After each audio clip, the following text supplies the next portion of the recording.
प्रिय विद्यार्थियों, नवांकुर डिजिलेसन में मैं सुनील भावसार आप सभी का हार्दिक स्वागत करता हूं।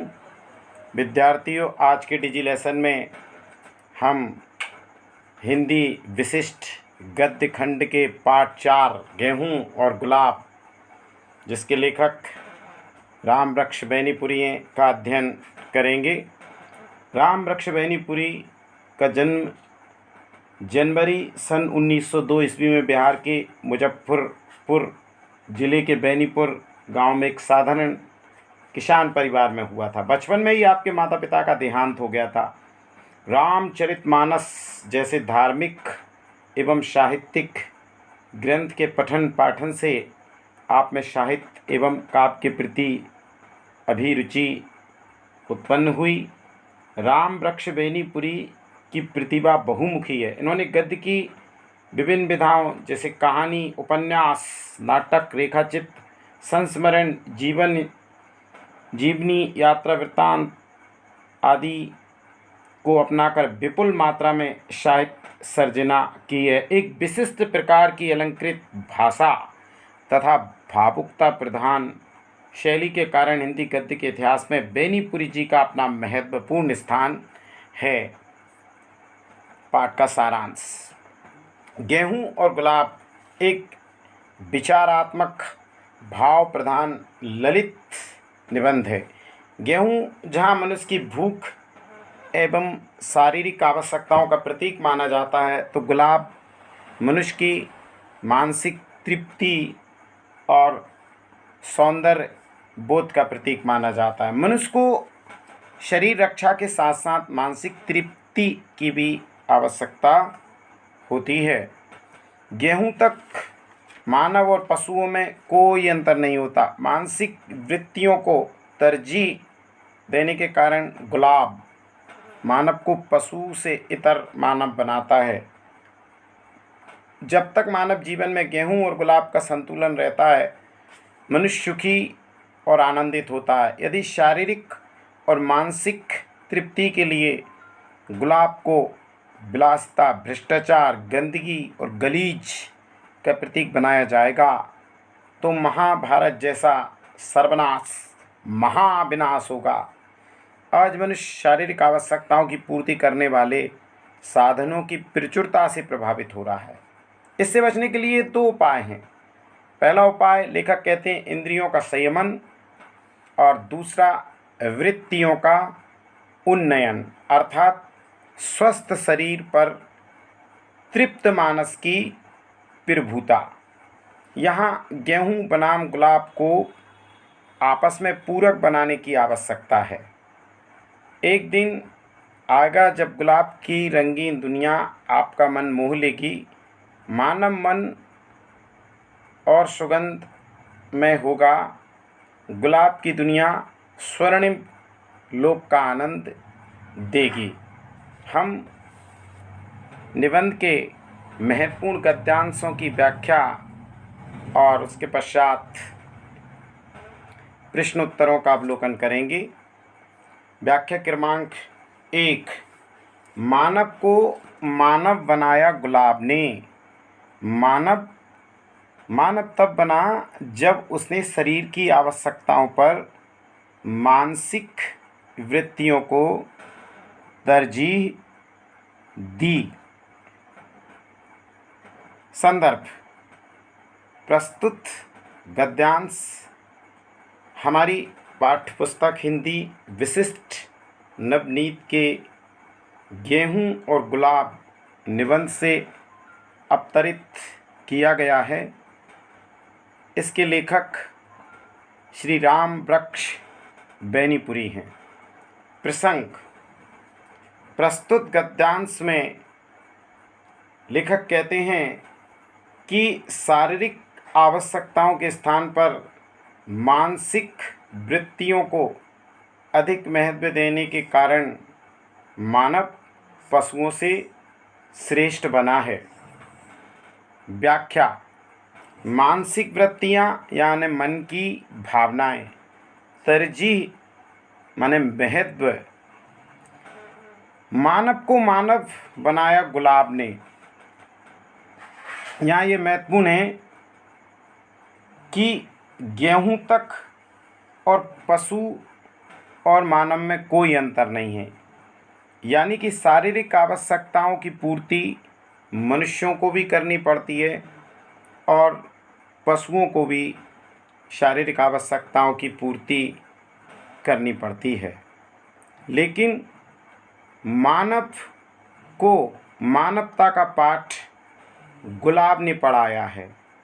यानी कि विचारणीय बात है कि खाने की प्रवृत्ति पशुओं में भी होती है, किंतु मानसिक तृप्ति मात्र मनुष्य के लिए अपेक्षित है और गुलाब मानसिक तृप्ति का ही प्रतीक है। वास्तविकता यह है कि मनुष्य गुलाब अर्थात मानसिक तृप्ति ने ही बनाया है। मानसिक वृत्तियों को अधिक महत्व देने के कारण ही मनुष्य पशुओं की तुलना में श्रेष्ठ माना जाता है। विशेष अलंकारिक भाषा का प्रयोग, भावात्मक शैली। गद्यांश क्रमांक 2। मानव शरीर में पेट का स्थान नीचे है, हृदय का ऊपर और मस्तिष्क का सबसे ऊपर। पशुओं की तरह उसका पेट और मानस समांतर रेखा में नहीं है। जिस दिन सीधे तनकर खड़ा हुआ, मानस ने उसके पेट पर विजय की घोषणा की। संदर्भ पूर्व की तरह। प्रसंग यहाँ पर मानव और पशुओं की शारीरिक संरचना में अंतर बताकर मानव की श्रेष्ठता के बारे में बताया गया है। समानांतर यानी एक सीध में। मानस यानी मनुष्य। मानव शरीर में पेट का स्थान नीचे है, हृदय का ऊपर, मस्तिष्क का सबसे ऊपर। यानी कि मनुष्य की शारीरिक रचना कुछ इस प्रकार की है कि सबसे ऊपर मस्तिष्क या दिमाग का स्थान आता है, उसके नीचे हृदय और पेट सबसे निचले स्थान पर है। ये तीनों मस्तिष्क विचारों का, हृदय भावों का और पेट भूख का आश्रय है। पशुओं में मस्तिष्क तो होता ही नहीं है तथा उनके हृदय तथा पेट भी समानांतर होते हैं। यही कारण है कि पशु भूख तथा भाव में समान हैं। यानी पशु विचार नहीं कर सकते, किंतु मनुष्य जब सजग होकर खड़ा हुआ, यानी उसकी मानसिक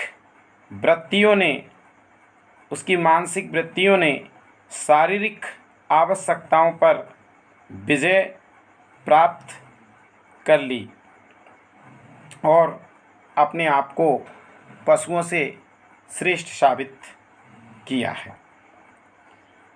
विशेष सहज सरल भाषा, तर्क प्रधान भावात्मक शैली। सारांश यही है कि मानव और पशुओं की शारीरिक बनावट में भी अंतर है और मनुष्य पशुओं से श्रेष्ठ इसलिए है क्योंकि वह विचार कर सकता है, उसके पास मस्तिष्क है और इसीलिए उसने मानसिक वृत्तियों के द्वारा शारीरिक आवश्यकताओं पर विजय प्राप्त कर ली है। गद्यांश क्रमांक 3। जब तक मानव के जीवन में गेहूं और गुलाब का संतुलन रहा, वह सुखी रहा, सानंद रहा। संदर्भ पूर्व की तरह। प्रसंग इस गद्यांश में गेहूं और गुलाब के संतुलन का महत्व बताया गया है कि जब तक मानव जीवन में गेहूं और गुलाब के बीच संतुलन रहता है, तभी तक वह सुखी रहता है, अन्यथा उसका जीवन नारकीय बन जाता है। व्याख्या। सानंद यानी आनंद पूर्वक।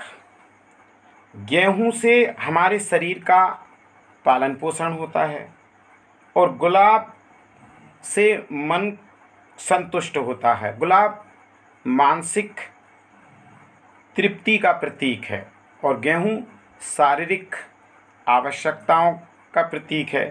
स्वस्थ जीवन के लिए तन और मन दोनों की आवश्यकता होती है, यानी शारीरिक आवश्यकताओं की पूर्ति की आवश्यकता भी है और मानसिक तृप्ति की भी आवश्यकता मनुष्य को है। पूर्व में यह संतुलन बना रहा, इसलिए जब तक गेहूं और गुलाब का मानव जीवन में संतुलन रहा उसका जीवन सुखी और आनंदित रहा। और यदि इनके बीच में असंतुलन होता है, मनुष्य केवल शारीरिक आवश्यकताओं की पूर्ति पर ध्यान देता है तो उसका जीवन नारकीय हो जाता है। इसलिए शारीरिक आवश्यकताओं के साथ साथ मानसिक वृत्तियों पर भी ध्यान देने की आवश्यकता है। विशेष सरल साहित्यिक भाषा, भावात्मक शैली। गद्यांश क्रमांक 4। कैसा वह शुभ दिन होगा जब हम स्थूल शारीरिक आवश्यकताओं की जंजीर तोड़कर सूक्ष्म मानव जगत का नया लोक बसाएंगे। संदर्भ पूर्व की तरह। प्रसंग। लेखक ने आशा व्यक्त की है कि जब हम भौतिक आवश्यकताओं के स्थान पर मानसिक रूप से तृप्त दुनिया बसाएंगे। लेखक कहता है कि हम एक ऐसे जगत का निर्माण करेंगे जहां भौतिक आवश्यकताओं के स्थान पर मानसिक रूप से तृप्ति जगत का निर्माण होगा। व्याख्या। स्थूल माने दिखाई देने वाला, सूक्ष्म माने प्रत्यक्ष ना दिखाई देने वाला। जब तक जगत में भौतिकता के प्रतीक गेहूं का प्रभुत्व रहा, किंतु अब वह समय आ गया है जब भौतिकता समाप्त होने जा रही है। अब तक भौतिकता अर्थात राजनीतिक रूप से जगत में व्याप्त हो रही है। अब तक यानी भौतिकता आर्थिक तथा राजनीतिक रूप से जगत में व्याप्त रही है। इसी के कारण मानव अपनी शारीरिक पूर्तियों तक सीमित हो गया। इसके बाद मानसिकता के प्रतीक गुलाब की दुनिया आने वाली है। इसमें मनुष्य शरीर की चिंता ना करके मन की तृप्ति करेगा। इसमें संस्कृति का विकास होगा। वास्तव में ये जगत बड़ा कल्याणकारी होगा, क्योंकि हम शारीरिक भोगों के बंधन से मुक्त होकर मानसिक रूप से तृप्त जगत का निर्माण करेंगे। भाषा विशेष भाषा, सहज सरल भाषा, भावात्मक शैली का प्रयोग किया गया है। अब हम पाठ के महत्वपूर्ण प्रश्नों का अध्ययन करेंगे। अति लघु उत्तरीय प्रश्न। पृथ्वी पर मानव अपने साथ क्या लेकर आया? उत्तर। पृथ्वी पर मानव अपने साथ भूख और प्यास लेकर आया है। मानव को मानव किसने बनाया? उत्तर। मानव को मानव गुलाब ने बनाया। प्रश्न 3। मानव जीवन सुखी और आनंदित कब होता है? उत्तर। मानव जीवन सुखी और आनंदित तब होता है जब वह गेहूं और गुलाब में संतुलन बनाकर रखता है। गुलाब किसका प्रतीक बन गया है? उत्तर। गुलाब विलासिता, भ्रष्टाचार, गंदगी और गलीच का प्रतीक बन गया है। प्रश्न 5। आज का मानव किस परंपरा से प्रभावित है? उत्तर। आज का मानव शारीरिक आवश्यकताओं की पूर्ति करने वाले साधनों की प्रचुरता से प्रभावित हो रहा है। प्रश्न 6। कामनाओं को स्थूल वासनाओं के क्षेत्र से ऊपर उठाकर हमारी प्रवृत्ति किस ओर होनी चाहिए? उत्तर। कामनाओं को स्थूल वासनाओं के क्षेत्र से ऊपर उठाकर हमारी प्रवृत्ति सूक्ष्म भावनाओं की ओर होनी चाहिए। लघु उत्तरीय प्रश्न है, गेहूं और गुलाब से मानव को क्या प्राप्त होता है? गेहूं से मानव के शरीर की पुष्टि होती है और गुलाब से मानव के मानस की तृप्ति होती है। एक शारीरिक आवश्यकताओं का प्रतीक है, दूसरा मानसिक तृप्ति का बोध कराता है।